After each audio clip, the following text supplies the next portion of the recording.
umaarangkada ngayon itong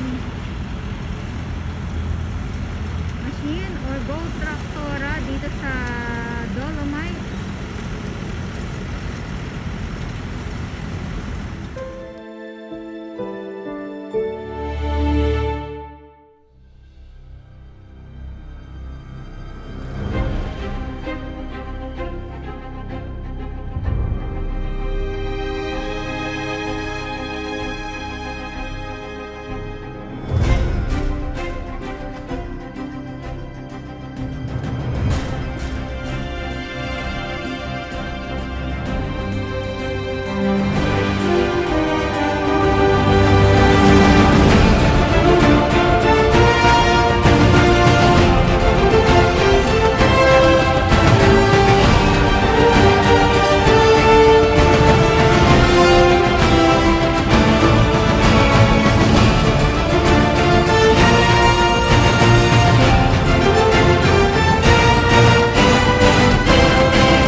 Yes, good afternoon. Manila Bay Dolomite saan po tayo at ngayon ay Thursday, January 25, 2024. Malakas yung hangin ngayon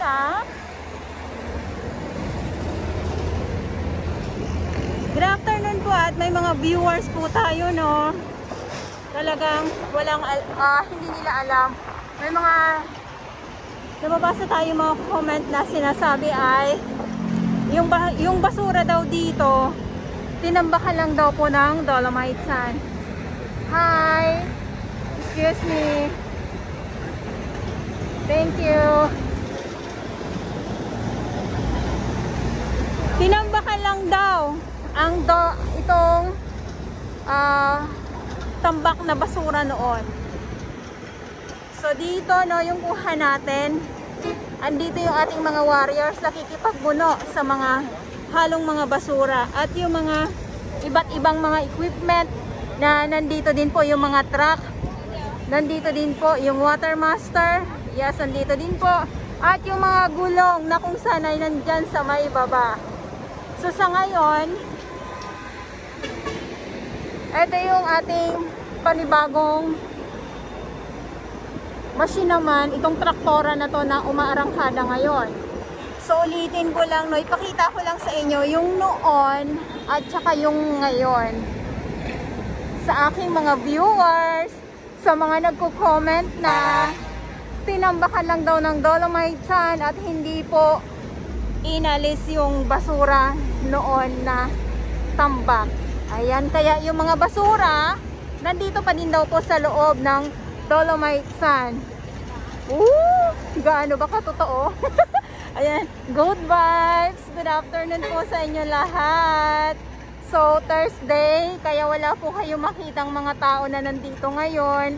Kasi sarado po siya sa publiko pag Thursday. Gawa ng, iyan nga po, no, muling hinahalukay itong Dolomite sand po. Para po, magpantay, maging okay na po ang lahat. Paano ba yan? Ayan, charis. So, baba tayo, silipin po natin. At maraming salamat po sa inyong lahat. Kaya pasensya naman kung madilim ang ating kuha, kaya kita nyo naman yung kalangitan. Medyo hindi okay at malakas ang hangin. Ayan.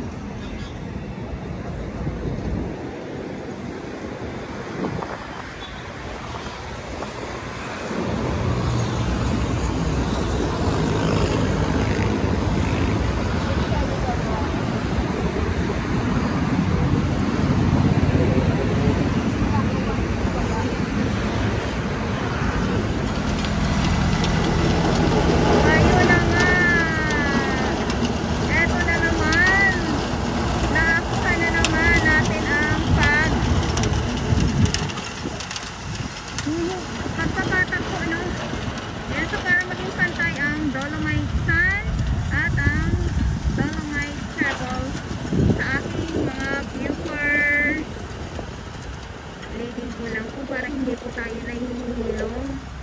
Ngayon ay January 25, 2024. Good afternoon po sa inyong lahat. Siyempre, usaping Dolomite Sun or Manila Bay, nandito pa din po ang ating Estero Rangers ng DENR, MMDA, BTS Mandaragat, doon naman po sa Manila Yacht Club, at ang ating mga kapulisan na patuloy po na nagbabantay, at ang ating mga security guard din po. At siyempre sa ating mga volunteers, maraming salamat po sa inyong lahat.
Ibon, kung makikita nyo yan.